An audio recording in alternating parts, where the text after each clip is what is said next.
Now, many people choose to recycle as a way of living a greener life, but you probably don't know that once your unwanted plastic leaves your doorstep, most of it ends up in China. A Sky News investigation has uncovered mountains of Britain's waste dumped in the town of Lanzhou, where it pays the wages of poor workers who risk their lives to earn a living. Sky's Holly Williams reports. This is Lianjiao, a Chinese town that you've never heard of, but the locals here know a lot about you.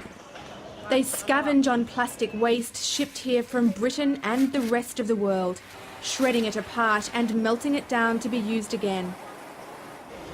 The workers in Lianjiao earn £50 a month. It's a living for these poor farmers. The problem is they also take home a toxic dose of pollution.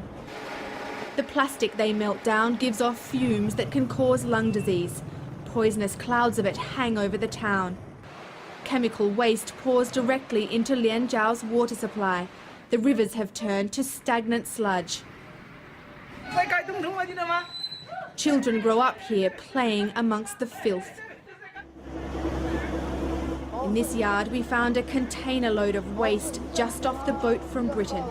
This is truly a globalised rubbish dump. In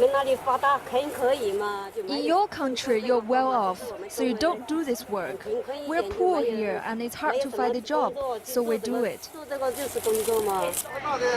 The factory bosses in Lianjiao weren't so friendly. They're worried that if the world finds out about this festering town, they'll stop shipping their rubbish here. They threw us out, but on the street we found yet another consignment of British waste. This is Sainsbury's semi-skimmed milk.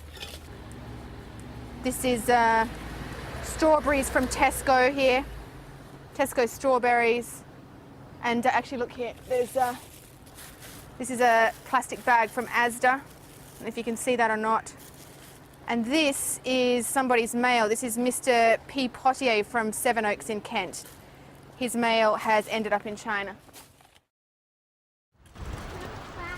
This is where that piece of junk mail was first thrown away, the dustbin outside Peter Potier's cottage in Sevenoaks.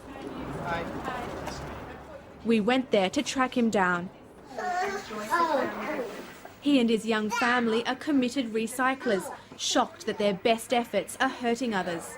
My first reaction was just a bit lost for words. You know, I do my bit, we do our bit to make sure we separate the recycling, we put it out in the rubbish bin in the appropriate ways.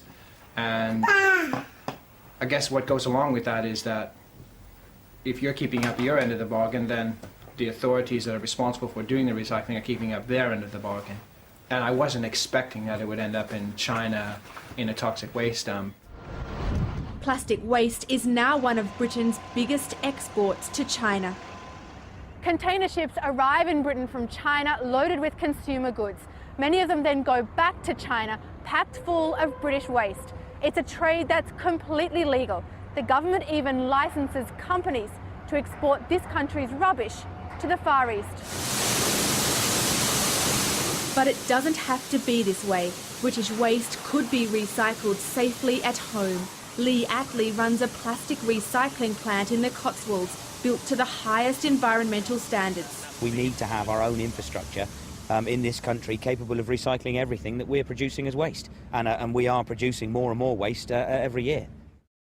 But for now, it's simply cheaper to ship our problem to China, and it's the people of Lianjiao who are suffering the consequences. Holly Williams, Sky News.